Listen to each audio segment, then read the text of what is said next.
स्वागत है सर आपका। एसपी सिंह बघेल, दूसरी बात सांसद आगरा, मंत्रालय कैसे कर पाते, ये सवाल मेरा दिल्ली में भी था आपसे और आज भी है। और आपने कहा था जब हमारी फोन पर बात हुई थी, क्योंकि ये शुरुआत मैं इसीलिए इस सवाल से कर रहा हूं कि जब इलेक्शन शायद अपने गर्भ में था, उस दौरान मैंने आपसे पूछा कि आगरा में क्या हाल है, तो आपने बोले कुछ हालचाल सब ठीक है, बस प्रमाण पत्र लेने जाना है, और वही हुआ। तो इतना कॉन्फिडेंस कहां से लाते हैं? जनता कॉन्फिडेंस देती है। जनता के साथ आपका कॉन्फिडेंस तो कहीं ना कहीं जनता के कामों पर डिपेंड करता है कि जनता के बीच आप रहे, जनता के काम किए, इसीलिए तो इतना कॉन्फिडेंस आता है। तो वो कौन कौन से ऐसी क्या कलाएं हैं, क्योंकि ये मैसेज यहां तक नहीं जाएगा, जो आगामी एमपी का चुनाव लड़ने वाले हैं उनके लिए भी एक बहुत बड़ा मैसेज होगा। बड़े लोगों का काम है बड़े काम करना। हम जैसे साधारण लोग केवल छोटी मोटी सड़क, स्कूल, बिजली, पानी, नाली, खरंजा, फाइनल रिपोर्ट, चार्जशीट, बंदूक का लाइसेंस, विधवा पेंशन, विकलांग पेंशन, वृद्धावस्था पेंशन, जात प्रमाण पत्र, आय प्रमाण पत्र, किसान सम्मान निधि, आयुष्मान कार्ड, और आप जैसे कार्यक्रमों में शादी, विवाह, 13वीं, भागवत कथा, रसिया, दंगल, कव्वाली, कुआ पूजन, एकादशी का व्रत का उद्यापन, कर्ण छेदन, birthday, marriage anniversary, as equal to member of parliament. क्या बात है, ये तो मेन्यू कार्ड टाइप था। किसी ढाबे पर हम खाना खाते हैं तो सुनने में जरा लग रहा था, लेकिन रीढ़ की हड्डी में दर्द करा देता जो मैं बोल रहा हूँ। और ये 18 घंटा लगाता, और शाम को अपना कुर्ता किसी को सुंघा दूंगा तो बिना एनेस्थीसिया के बेहोश हो सकता है। क्या बात, क्या बात। इसके शब्द आगे कुछ है या फिर मैं अपना सवाल कंटिन्यू करूं? Man to man and people to people contact democracy में लोग मांगेंगे सड़क, स्कूल, ये वो। चांद सितारे तो मांगते नहीं, सोना चांदी हीरे जवाहरात तो मांगते नहीं, सिविक फैसिलिटीज मांगते हैं, ये उनका अधिकार है। और लेकिन निरंतर संपर्क में रहना चाहिए, और एक जो प्रोटोकॉल शब्द है इसको फाड़ के फेंक देना चाहिए अपनी पार्लियामेंट में। और बेईमानों की सरकार इस देश में बहुत बार बनी है। उत्तर प्रदेश में कुछ मुख्यमंत्री इसी परिधि में थे, कुछ बिहार में थे, कुछ तमिलनाडु में रहे हैं। लेकिन भारत की जनता एरोगेंसी को पसंद नहीं करती है, एटीट्यूड को पसंद नहीं करती है, और घमंड को पसंद नहीं करती है। ये ब्रज है, ये कह देता एमपी हो गए अपने घर के, हम तुमसे बेझर तो लाने नहीं जा रहे। क्या बात। क्योंकि टेक्निकल सवाल, अभी शुरुआत टेक्निकल सवालों से कर रहे हैं, और टेक्निकल सवाल यह है कि नया मंत्रालय मिला, नई जिम्मेदारियां मिली हैं, तो क्या करने वाले हैं नया अपने विभाग में? हेमा मालिनी जी हमारे बीच में है। मैं अपनी तरफ से और भारत 24 की तरफ से स्वागत करता हूं, और अग्रिम पंक्ति में बैठाने के लिए कार्यकर्ताओं को निवेदित करता हूं। जोरदार तालियों के साथ में स्वागत है। हमारे बीच में मथुरा से सांसद हेमा मालिनी जी आ चुकी हैं। जोरदार तालियों के साथ में स्वागत करते हुए आगे बढ़ते हैं। क्योंकि एसपी सिंह बघेल जी आप भी हमारे बीच में मौजूद हैं। इस बीच भारत 24 के कई कार्यक्रम में आप आए। जब पिछली बार आप आए थे, दिल्ली में आप बैठे हुए थे, आपने बहुत, एक तो ये जानना चाहूंगी इतना काम कैसे रहते हैं, क्योंकि तब इलेक्शन चल रहे थे, फेजेस चल रहे थे, तब भी आप अपनी जीत को लेकर उतने ही सुनिश्चित थे जितना आज आप जीतने के बाद में काम कर रहे हैं। तो ये कामनेस कहां से आती है, वो जानना चाहूंगी। अपनी पार्लियामेंट को के प्रति आसक्ति होनी चाहिए, जिसको सहबन, जैसे एक महबूबा के प्रति आपको एक आसक्ति होती है, या भगवान के प्रति आसक्ति होती है। अपने मतदाताओं के प्रति उतना ही होना चाहिए, उनसे डिटैचमेंट नहीं होना चाहिए, अटैचमेंट होना चाहिए। जब मैं चुनाव लड़ रहा था 98 में, तो मैंने सोचा कि यदि मैं एमपी होऊंगा तो लोकसभा इतवार को नहीं चलती, राज्यसभा इतवार को नहीं चलती, विधानसभा इतवार को नहीं चलती, काउंसिल ऑफ मिनिस्टर्स इतवार को नहीं चलता है, तो जनता से जरूर मिलना चाहिए। तो एक ये एंटी इनकम्बेंसी नहीं होने देते हैं। दूसरा, 18 घंटे काम करना चाहिए। जो लोग 5 घंटे से ज़्यादा सोते हैं वो सभी लोग बीमार लोग हैं, क्योंकि मैं 5 घंटे से ज़्यादा पिछले 26 साल में नहीं सोया हूँ। दोपहर का खाना इसलिए नहीं खा पाता हूँ कि सुबह घर छोड़ देते हैं, ब्रेकफास्ट बीबी के साथ, लंच पैक, और रात का खाना तो 22 लाख मतदाताओं में ऐसा हो ही नहीं सकता कि कुछ जन्मदिन ना हो, कुछ मैरिज एनिवर्सरी नहीं हो, भागवताचार्य बैठे हैं इनका भंडारा ना हो, या कोई ना कोई 13वीं का भोजन मैं नहीं करता हूँ, बाकी हर प्रकार का भोजन। तो रात का खाना पिछले 26 साल से मैं अपने क्षेत्र में खा रहा हूँ। तो ये भी एक है। अच्छा, केवल खाना खाने थोड़े जाते हैं, आज तक एक चाय नहीं मिली है जब तक 2-4 फ़ोन ना कराने पड़े या 2-4 चिट्ठियाँ ना लिखनी पड़े। तो अपना फ़ोन सिफारिशें 2 प्रकार की होती हैं, एक जा करके जो अब प्रोटोकॉल में जा नहीं सकते मंत्रियों के, लेकिन सांसद था तो रोज प्रातः वंदनिया की तरह DM, SP, DIG, commissioner, CDO और समाज कल्याण विभाग में जाता ही जाता था। अब चिट्ठियों से सिफारिश होती है या टेलीफोन से, ये दोनों चीज़ें साथ में लेके चलते हैं। तो कोई भी समारोह में अभी यहीं देख लेना आप, मुझे 2-4 फ़ोन करने पड़ेंगे, चिट्ठियाँ लिखनी पड़ेंगी, तो वो अपना पैड और फ़ोन लेके चलना चाहिए और चलता फिरता सचिवालय हमेशा रखना चाहिए। क्या मानते हैं, एक बहुत बड़ी चुनौती आई इस बार लोकसभा के जो रिजल्ट आए उसके बाद कहीं ना कहीं बहुत सारे सवाल खड़े हुए। उन जो इंडिया गठबंधन कहें या इंडी गठबंधन कहें, उसने बहुत सारे सवाल खड़े किए कि इस बार तो कहीं ना कहीं भाजपा डाउन हुई है, लेकिन आप सत्ता में हैं।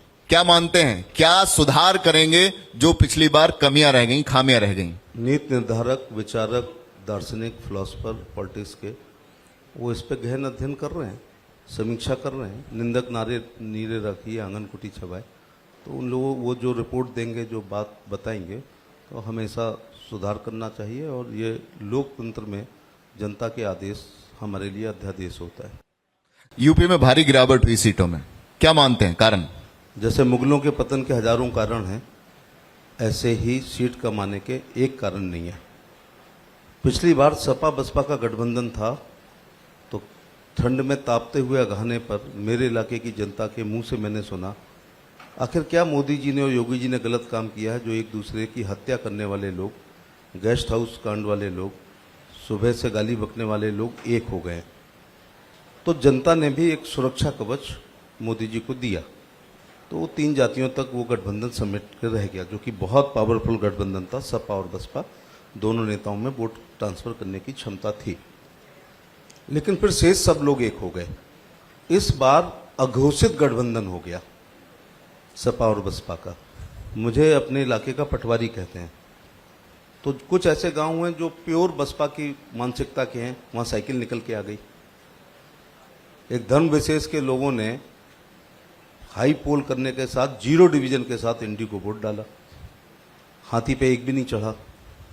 इन्हीं लोगों ने 2007 में हाथी की सरकार बना दी थी, बनाने में सहयोग था।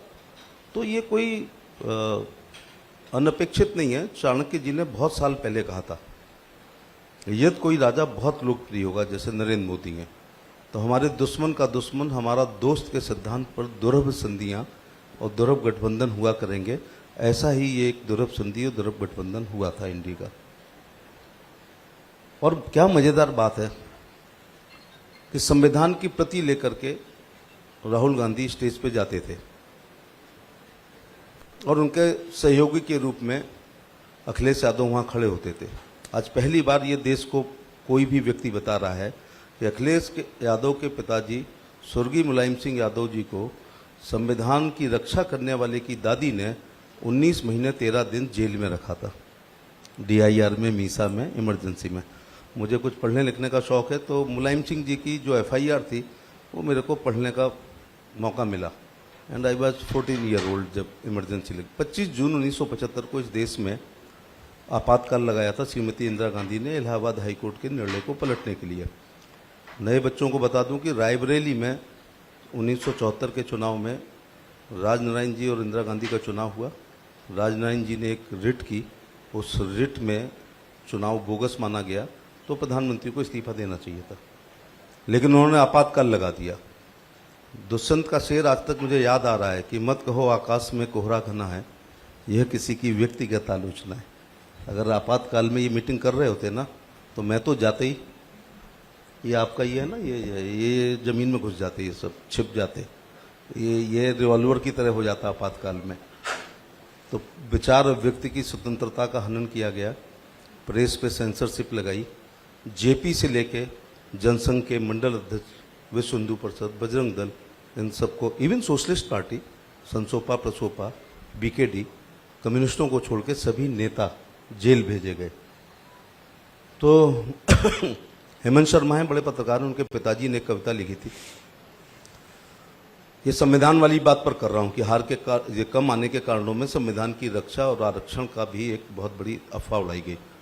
तो उन्होंने लिखा था कि मौसम के आंखों में नमी है, लगता है आज कोई गमी है, और मेरी मेज पर रखी हुई संविधान की पुस्तक में कुछ पन्नों की कमी है। क्या बात। तो इसी राहुल गांधी जी की दादी ने उन पन्नों को फाड़ के फेंक दिया था और जेपी से लेकर के और मथुरा के जनसंघ के मंडल अध्यक्ष को भी जेल भेजा गया था। तो उस पर भी एक सुनाऊं कि एक बूढ़ा आदमी है मुल्क में, या यूं कहें इस अंधेरी कोठरी में एक रोशनदान है, और रोशनदान जयप्रकाश नारायण थे, उनको भी बंद कर दिया। तो मुझे 14 साल की उम्र में पहली बार डायलिसिस शब्द मैंने सुना जब जेपी की हुई, और जसलोक अस्पताल को सुना। और मैं ट्रेन में बैठ करके, एक बुलेटिन आया था कि जेपी की किडनी खराब हो रही है, किडनी की आवश्यकता है। तब तक मुझे ये प्रोटोकॉल नहीं पता था कि किडनी कौन दे सकता है। लेकिन पंजाब मेल में बैठ के मैं मुंबई गया था और जसलोक हॉस्पिटल के सामने कहा ये लीवर किडनी फेफड़े की जरूरत है, तो जेपी के लिए देने के लिए आया हूं। वो श्रीमान जी संविधान को खतरा बता रहे थे। अब देखिएगा, देश में अगर जातवाद ना होता और गोत्रवाद ना होता और एक धर्म विशेष के लोग कट्टर ना होते और अपनी अपनी जातियों के खूंटे से बंधे हुई उनकी जातियां ना होती, और यदि लाभार्थी अपने परिवार के साथ बीजेपी को वोट दे देते तो यूपी में 80 सीटें होती। तो मुंह खाए तो आंखों को झुकना चाहिए या नहीं झुकना चाहिए? अगर 5 लाख में आयुष्मान कार्ड में इलाज होना चाहिए तो प्रधानमंत्री को आयुष्मान भव कहना चाहिए, यदि हम खानदानी हैं। अब बाकी लोग तय करें कि वो हैं या नहीं है। दूसरी बात, ये मैंडेटरी योजना नहीं थी, ये ऑब्लिगेटरी थी। ये भी पहली बार देश के सामने कोई बात आ रही है। लक्ष्मी नारायण जी यहाँ बैठे हैं प्रचार करते हुए, हेमा मालिनी जी के कोई ना कोई ने जरूर कहा होगा क्या मोदी जी जेब से दे रहे हैं, ये हाथी मार का लोगों ने जरूर कहा होगा। मैं उनसे भारत 24 के माध्यम से कहना चाहता हूं कि परम पूज्य बोधसत्व भारत रत्न बाबा साहब भीमराव अंबेडकर के लिखित संविधान के किसी भी पन्ने पे ये नहीं लिखा है कि शौचालय देना राज्य का कर्तव्य है और इस्तेमाल करना तुम्हारा अधिकार है। 5 किलो गेहूं चावल देना, this is the fundamental duty of the government and this is your right to eat the meal, नहीं है। ये हमारा कर्तव्य नहीं है और आपका अधिकार नहीं था। आयुष्मान कार्ड 5 लाख प्रति व्यक्ति प्रति साल पूरे परिवार का बनाना ये सरकार का कर्तव्य नहीं था और इस्तेमाल करना आपका अधिकार नहीं था। 1 घंटा लग जाएगा और योजना गिनाऊंगा। या इंटरव्यू समाप्त करना हमारा कर्तव्य था और इंटरव्यू में बिना पैसे के सिलेक्ट होना तुम्हारा अधिकार था। अथवा ये हॉल बहुत बड़ा है, ये छोटे से मंच के बराबर कश्मीर से लेकर कन्याकुमारी और कच्छ से लेकर कामरूप तक किसी भी किसान की खतौनी में यदि इतनी जमीन लिखी है तो फसल हो या ना हो 2-2 हज़ार की 3 किस्तें उसके खाते में आती हैं, और जो 17वीं किस्त अभी परसों आई है 34,000 रुपये। तो ये मैंडेटरी नहीं है, ये ऑब्लिगेटरी योजना है। वो है ना कि मुंशी प्रेमचंद की पूछ की रात एक कहानी है, जिसको डनलप पिलो पे सोने वाले, एसी में रहने वाले, पजेरो अजेरो में चलने वाले, BMW और ऑडीज में, उसको याद करके 90% नंबर ला सकते हैं, लेकिन उसके दर्द और मर्म को वही समझ सकता है जिसने पूछ की एक ठंडी रात एक पिछौरा में काटी हो। राहुल गांधी को तो पिछौरा भी नहीं पता होगा किसे कहते हैं, चलो चादर कह दे रहा हूं। नरेंद्र मोदी 8x10 के कमरे में अपने पूरे परिवार के साथ रहे, माँ ने चौका बर्तन किया, खुद ने चाय बेची। इसलिए चांदी की चम्मच मुंह में लेके पैदा होने वाले लोग जन कल्याणकारी योजना नहीं बना सकते। जिसके पैर ना जाए बीमाई वो क्या जाने पीर पराई। इसलिए ये योजना है। मैं तो इस मंच से आज एक और बात कहना चाहूँगा कि जब तक डेमोक्रेसी रहे इस देश में, लोकतंत्र रहे, चुनाव हो, ईश्वर इस देश का प्रधानमंत्री महागरीब को बनाना। शर्त एक है कि लुटियन जोन में आकर के उसको गरीबी याद रहनी चाहिए, क्योंकि हमारे दिमाग बहुत जल्दी खराब होते हैं। जैसी MP बने, जैसी एक कार आई, जैसे एक बंदूक का लाइसेंस हुआ, जैसे एक लड़का नौकरी में लगा, तो हम बघेल साहब हो जाते हैं और बाकी के लिए दूसरा शब्द इस्तेमाल करते हैं। क्या बात है। क्योंकि देश गरीबों का देश है भाई। कुछ मामलों में हम विश्व के मापदंडों पर पहुंच रहे हैं, विकसित राष्ट्र होने जा रहे हैं, नंबर 5 इकोनॉमी पे आ गए हैं, 3 पर जाएंगे, चांद पर पहुंच गए हैं। लेकिन 80 करोड़ लोग इस देश में 5 किलो गेहूं चावल ले रहा है। मात्र 12,000 का शौचालय बनाने के लिए प्रधान और हम विधायक और एमपीओं के घर आते हैं। 1,000 रुपये की विधवा विकलांग वृद्धावस्था पेंशन के लिए उस तारीख की प्रतीक्षा होती है। एक महिला ने कहा मोदी जी को राम राम कहना, तो मैंने कहा आप ही चिट्ठी लिख देना, वो जवाब देते हैं। नहीं आप टीवी पे दिखाई पड़ते हो उनके आगे पीछे कहीं, क्यों कहूँ? तो उसने कहा मेरी विधवा पेंशन जब आती है तो 3 दिन तक मेरी बहू मेरे पैर दबाती है, 1,000 रुपये आते हैं। तो ये मान सम्मान भी बढ़ा है। ऐसी एक रुधनु गांव में जाते हुए एक महिला ने कहा कि रुको जरा, तिलक करना है, हमारे इलाके में तिलक उलक नहीं होता, यहाँ वोट मिल जाए यही बहुत है। तो मैं रुक गया। तो वो गरीब महिला थी, घी होता नहीं है, तो सरसों के तेल में उसने दीपक जला करके आरती की। तो मैंने कहा क्या हो गया? बोले मोदी जी ने मकान दिया है। मैं सटायर बहुत करता हूँ, तो क्या बड़ा काम हो गया? तो उसने कहा मैं छप्पर में सोती थी, कपड़े ऊपर नीचे रात में होने का डर लगता था, जवान महिला हूँ, आधा गांव शराबी हो चुका है, सरप्पा निकलते रहते हैं, तो डर लगता था। जब से मोदी जी ने मुझे प्रधानमंत्री ग्रामीण आवास का 1.5 लाख का मकान दिया है, मैं कुंडी बंद करके झिक के सोती हूँ। तो ये छोटा मोटा काम है क्या? सड़क पर शौच करती हुई महिला को सबने देखा था, फिर हेडलाइट पड़ने पर उस महिला को खड़े होते हुए भी देखा था। मैं पुलिस में जब था तो अगर 100 FIR बलात्कार की आती थी तो उसमें 90 का मजमून ये होता था, मेरी बहन बेटी माँ शौच के लिए गई थी, बदमाश ने उसके साथ गलत काम किया।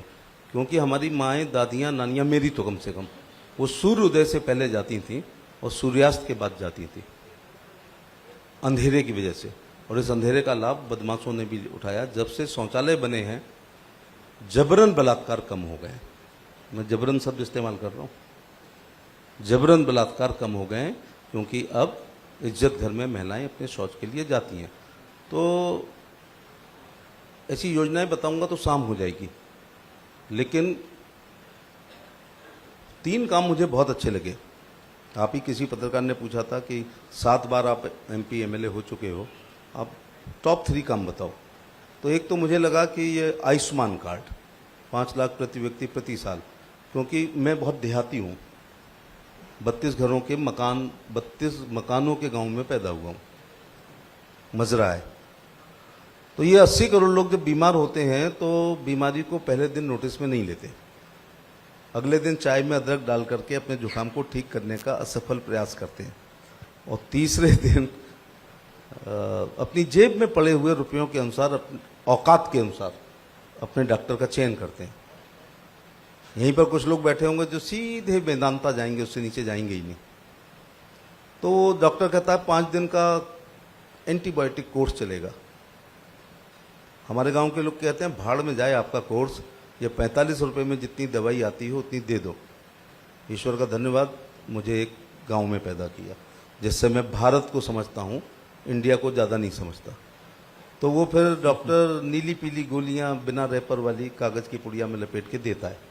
हम सबको मरना है, लेकिन आज की तारीख में, मैं 6 दिन पहले MOS हेल्थ था, 8 दिन पहले, इलाज के अभाव में कोई नहीं मरेगा। 33 करोड़ लोग, सबको मरना है, लेकिन इलाज के अभाव में नहीं मरना। धोखे में मत घुस जाना कभी, मेदांताज, फोर्टीज, अपोलोज, एस्कॉर्ट्स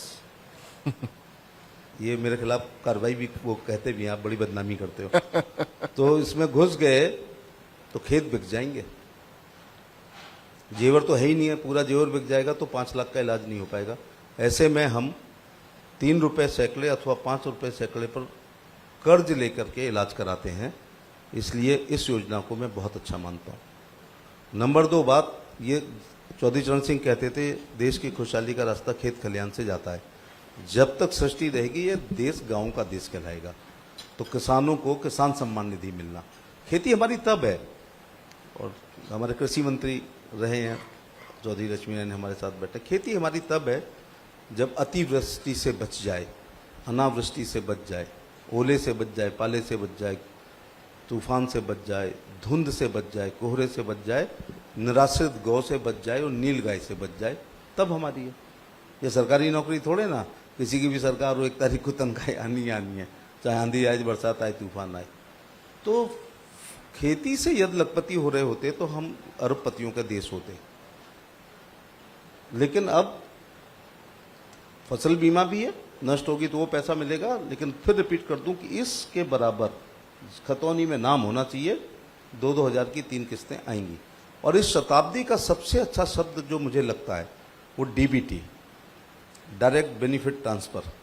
मैं एमओएस हेल्थ था, मुझे WHO से भी अच्छा लगता है डीबीटी। क्यों? ये संविधान को खतरा दिखाने वाले के पिताजी स्वर्गीय राजीव गांधी ने कहा था कि मैं 1 रुपया भेजता हूं तो देहात में 15 पैसे पहुंचते हैं। He was very innocent prime minister but incompetent also. जब देश के प्रधानमंत्री को ये पता ही चल गया है कि 15 पैसे कमीशन, 85% कमीशन जा रहा है, तो क्या संयुक्त राष्ट्र संघ का महासचिव आके रोकेगा? मुझे लगता है यहीं से प्रेरणा मिली। तो जनधन खाते खोले गए, क्योंकि पैसा कहाँ से आएगा, कहाँ पहुंचेगा जब खाते ही नहीं है। अब 2000 परसों भेजे गए नर्सों, पूरे 2000 आ गए। अगर यही, एक बड़ी बात कह रहा हूं, अगर यही पैसा देने का अधिकार आज भी एडीओ, बीडीओ, सीडीओ, डीडीओ, तहसीलदार, नायब तहसीलदार और कलेक्टर को दे दो तो मारे जाएंगे उसमें 100 या 200 का नोट। और जब ये मारेंगे तो तात्कालीन या आज के भ्रष्ट नेता भी कहेंगे 85% नहीं खाने दूंगा, मैं भी तो समझ कुछ। तो ये डीबीटी से बहुत बड़ा कमीशन खोरी को प्रधानमंत्री ने रोकने का काम किया। तो 2 काम हो गए। तीसरा, 1.5 घंटे की बात हुई है। नहीं ठीक है करिए आप। तीसरा, मैं थोड़ा बहुत आगरा कॉलेज में लेक्चरर रहा हूं और प्रतियोगी परीक्षाओं का छात्र रहा हूं। तीसरा, इंटरव्यू समाप्त करना मैं बहुत बड़ा काम मानता हूं, क्योंकि इंटरव्यू नॉन गस्टेड नौकरियों में, गस्टेड कम होते हैं, नॉन गस्टेड ज्यादा होते हैं। कलेक्टर 1 है मथुरा में, पटवारी 500-600 है। नॉन गस्टेड नौकरियों के इंटरव्यू समाप्त करना मैं इस शताब्दी का नंबर 1 काम बताऊंगा, क्योंकि इंटरव्यू लेने के लिए नहीं होते थे, इंटरव्यू निकालने के लिए होते हैं। लेना है तो आगरा की स्पेलिंग बताओ, और नहीं लेना है तो चेकोस्लाविया की बताओ। तो चेकोस्लाविया बता के भी नहीं लगी। एक ऐसी बच्चे ने टोक दिया, आप इंटरव्यू समाप्त करने का बड़ा महिमा मंडन करते हो, ये क्या, कौन सी बड़ी बात है? मैंने कहा अपने पिताजी से पूछना, अगर मेरी उम्र का होगा। हम लोग हाई स्कूल इंटर की मार्कशीट को पॉलीथीन में मढ़वा के रखते थे, रोजगार कार्यालय के चक्कर काटते थे, निकले हुए फार्मों को भरते थे, लिखित परीक्षा भी पास करते थे। पिताजी पे नोट नहीं होते थे और बिरादरी पे इतना बड़ा नेता नहीं होता था जो 5वें तल से मुख्यमंत्री की सूची में नाम लिखवा दे, नहीं लिख पाता था, इसलिए बेरोजगार हो गए। तो इंटरव्यू समाप्त होना बहुत बड़ा काम है। जिस तरीके से आपने एक्सप्लेन किया बहुत शानदार था। आपने मेन्यू कार्ड की तरह अपने पूरे कार्यक्रम को बताया, क्योंकि एसपी सिंह बघेल की बात हो और बात पटुका नहीं हो तो ऐसा पॉसिबल नहीं। बात करने में आपका कोई सानी नहीं हो सकता। तो अब कल आप शपथ लेने जा रहे हैं, पहली बार जीतने के बाद आप संसद में कदम रखेंगे, क्योंकि आपका अनोखा अंदाज हमेशा रहा है। क्या करने वाले कल, कोई धमाका बड़ा? नहीं, शपथ में तो एक शब्द आगे पीछे नहीं कर सकते, इसलिए धमाका हो ही नहीं सकता। कुछ तो मैसेज देंगे, मैसेज रहता है हमेशा। अलग अलग सांसद जो है अलग अलग तरीके से मैसेज देने जाते हैं। कहना चाहूंगा कि शपथ लेके शपथ पे चलना चाहिए, और लोक भाषा, लोक भोजन, लोक भूषा की हमें वकालत करनी चाहिए। मेरा सौभाग्य है कि शपथ की पूर्व संध्या पे मैं बिहारी जी के चरणों में बैठा हूं, और ऐसी सद्बुद्धि दें कि देश के लिए हम लोग अच्छा काम कर सके। तो जैसे साइकिल, बैलगाड़ी, ट्रैक्टर, ऐसा ये कुछ तो नौटंकियां हैं। अच्छा, इसको आप नौटंकी मानते हैं? नहीं, बिल्कुल है साहब, कोई मैसेज है। मैंने 40 ट्रैक्टरों के साथ 60 दिन तक सैनिटाइज किया, वो काम था। और एक दिन ट्रैक्टर पे बैठ के फोटो खिंचाना नौटंकी है, या पाइप पकड़ लिया ऐसे, ये तो यही तो हो रहा है दिन भर देश में। और हो क्या रहा है? जिसको कोई काम नहीं मिलता है, कुछ नहीं होता, वो कहता है आज देखो मैंने रेबन का चश्मा लगाया, कैसा लग रहा हूँ। तो पोस्ट तो डालनी है ना कुछ ना कुछ। ज़्यादा अच्छा लगे कि वो कहे कि मैं सीडीओ ऑफिस में एक विधवा की पेंशन के लिए लड़ रहा हूँ, विकलांग का सर्टिफिकेट बनाने के लिए सीएमओ से 2-2 हाथ कर रहा हूँ, ये पोस्टें अच्छी लगती हैं। तो शपथ लेंगे और शपथ पे चलना चाहिए। जब मैं एमओएस हेल्थ था तो एक शपथ दिलानी थी नो स्मोकिंग की, तो मैंने कहा मैं नहीं दिलाऊंगा। कहीं बड़े मंत्री है नहीं, आपको ही दिलानी होगी। मैंने कहा मैं सिगरेट पीता हूँ, मैं नहीं दिला सकता। और ये मैं आत्मा, what does it profit of a man if you gain the whole world but lose his soul, पूरी दुनिया जीत ली और आत्मा से हार जाए। तो मैंने कहा मैं नहीं दिलाऊंगा, तो मैं कन्फेस करता हूं कि आई एम स्मोकर। कहा नहीं दिलानी तो है, पीएमओ से कहा। तो मैंने कहा रुको फिर आखिरी सिगरेट पी के आता हूं। उसके बाद नहीं पी, तो ये शपथ है ना। फिर एक दिन कहा गया कि नहीं आपको प्लीज करना है कि अंगदान करना है। अरे भाई पहले बताओ कौन अंगदान करता है, कैसे करता है, क्यों होता है। And charity begins from home. तो जब पता चला कि 63 वर्षीय एसपी सिंह बघेल स्वस्थ शरीर के हैं, मैं भी कर सकता हूं, तो उस दिन मैंने पहले अपने heart, liver, kidney, pancreas, intestine, दोनों आंखें, बोन्स, टिश्यू पहले देश को दान कर दिए। उसके बाद शपथ ली है और दिलाई है। क्या बात है। एक अंतिम सवाल पूछूंगा आपसे। नहीं, इसके आपने बाद सर एक कैंप लगाया जिसमें वर्ल्ड का हमने रिकॉर्ड तोड़ा है। आगरा में 8004 लोगों ने अंगदान किया और 340 लोगों ने देहदान किया। क्या बात। एक अंतिम सवाल पूछूंगा क्योंकि बात शपथ की आई है। शपथ से पहले आपकी आगरा जनता के लिए और देश की जनता के लिए एक वो क्या शपथ होगी जिसे 5 साल आप करने वाले हैं? देखिए, कोई एक चीज नहीं होती है चुनाव में। जिसके यहाँ नाली नहीं बनी उसके लिए वही चांद पे जाना है।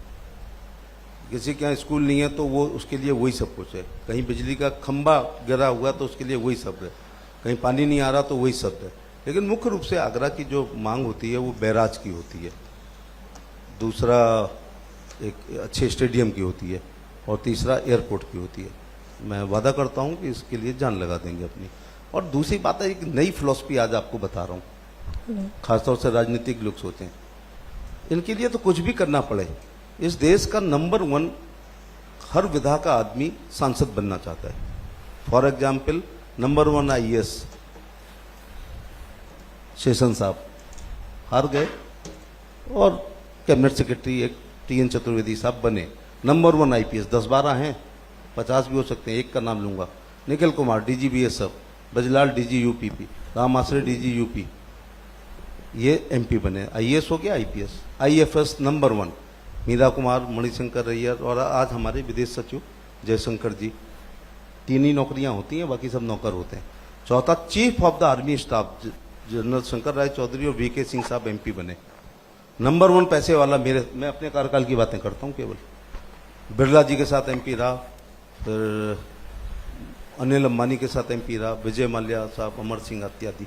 मेघवाल साहब, अर्जुन मेघवाल भी। अरे भाई मैं पैसे वालों की बात कर रहा हूँ ना, वो PCS से IAS हुए। मैं नंबर 1 कैबिनेट सेक्रेटरी की बात कर रहा हूँ। और जुडिशरी में chief justice of the supreme court Ranganath Mishra और दूसरे गोगोई साहब। बाबा महात्मा जी इससे नहीं बचे। हमारे मुख्यमंत्री हैं, साक्षी महाराज जी, दंडी महाराज जी, ऐसे 10-12 लोग बाबा महात्मा भी MP बने। गुंडे भी बने, नाम नहीं लूं वरना मेरी सुपारी दे देंगे, आप सब जानते हैं उनको। अब तो गुंडा राज खत्म हो गया है। यार तुम्हारी विधा के भी मैं आप लोगों से डरता हूं। जब बगल में झांकता था तो शोभना भरतिया हिंदुस्तान अखबार की मालकिन, दैनिक जागरण के मालिक महेंद्र मोहन नयन मोहन, वो भी बने। नंबर 1 क्रिकेटर सचिन तेंदुलकर, वैसे कीर्ति आजाद भी हैं, अजरुद्दीन साहब भी हैं, गौतम गंभीर भी है, और कौन कौन से हैं, अजरुद्दीन साहब हैं, लेकिन सचिन के नाम के बाद किसी के नाम लेने की जरूरत नहीं है।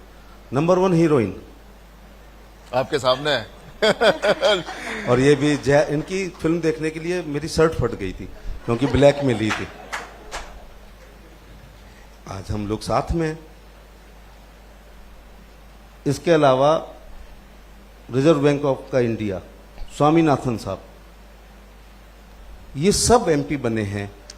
क्रिकेट का सबसे बड़ा, हॉकी का असलम शेर खां, सबसे बड़ा पैसे वाला, सबसे बड़ा गुंडा बाबा महात्मा, बड़े पत्रकार, ये सब बने हैं। वहां आगरा की जनता ने मुझे भेजा है, इसलिए सड़क, स्कूल, बिजली, पानी, नाली, खरंजा छोटी चीजें हैं। लिवर, फेफड़े और किडनी भी देनी पड़े तो कम है। मेरे जैसे आम आदमी को इस पहली पंक्ति में 7-7 बार बैठाने का काम किया। क्या बात है। इसलिए हम लोगों को हमेशा दंडवत रहना चाहिए अपनी जनता के सामने। क्या बात है, क्या बात है। बहुत जबरदस्त सेशन रहा और अधिकतर मुझे थोड़ी सी बात याद आ रही है। मैं कोई जी। रट के नहीं आता हूं। मैं 5 जिलों का MP था जलेसर का। मथुरा का आभार प्रकट कर दूं कि मथुरा जिले का भी, मथुरा जिला मदद ना करता तो मैं जलेसर से 3 बार MP नहीं होता।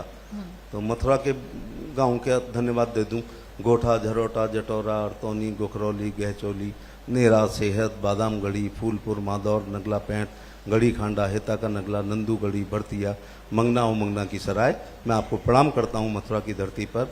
अगर आप वोट नहीं देते मथुरा वाले तो मुझे लेसर कैंप ही नहीं क्या होता। बात है। इस बीच एक आखिरी सवाल मेरा रहेगा। आपने एक शपथ तो आप लेने वाले हैं, एक शपथ वो हो गई जो अगले 5 साल आप जनता के लिए लेने वाले हैं। इस बीच अपने लिए कौन सी वो शपथ है जो आप लेने वाले हैं? क्योंकि जब नए साल का आगाज होता है तो हम लोग भी एक न्यू ईयर रेजोल्यूशन लेकर चलते हैं जो हमारे खुद के लिए होता है। क्या है वो? कोशिश करेंगे कोई हर्ट ना हो, किसी का दिल ना दुखे, और पत्रम पुष्पम जो सेवा कर सकते हैं करेंगे। घर से कोई खाली हाथ वापस ना जाए, ऐसा ईश्वर सद्बुद्धि दे मुझे।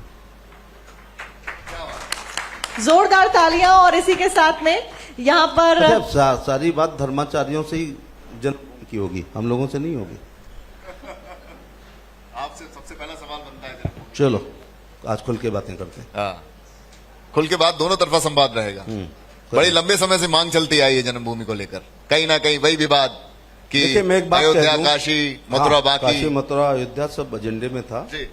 गौ हत्या धारा 370-35 से कवियों के लिए ज्यादा चीजें हम लोग छोड़ेंगे नहीं, इस कार्यकाल में सारा कुछ कर देंगे। लेकिन मैं एक व्यवहारिक बात करना चाहता हूं।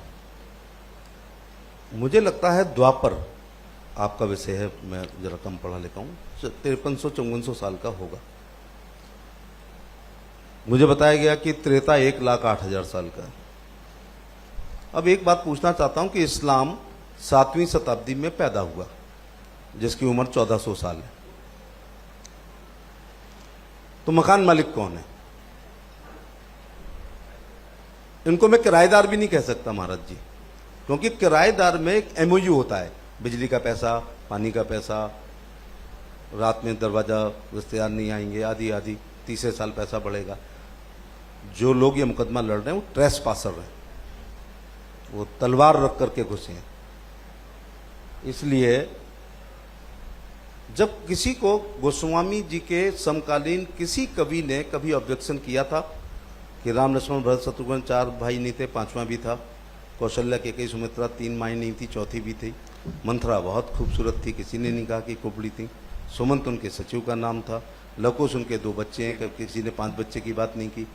दूसरे पक्ष के बारे में कभी नहीं कहा कि रावण का बेटा मेघनाथ नहीं था, या भाई कुंभकर्ण नहीं था, या पत्नी मंदोदरी नहीं थी। अब सब बातों पे सहमति है तो जन्मभूमि पे काय को लड़े। यहीं पर मैं आना चाहता हूं कि भैया ये 5400 साल पहले द्वापर हमारा था, इसके बाद ये औरंगजेब के कार्यकाल की बातें होंगी तो बड़ा नुकसान हुआ है। 1192 हमारा बहुत बुरा दिन था, जब तराई के दूसरे युद्ध में हम पृथ्वीराज चौहान हार गए और गोरी जीता।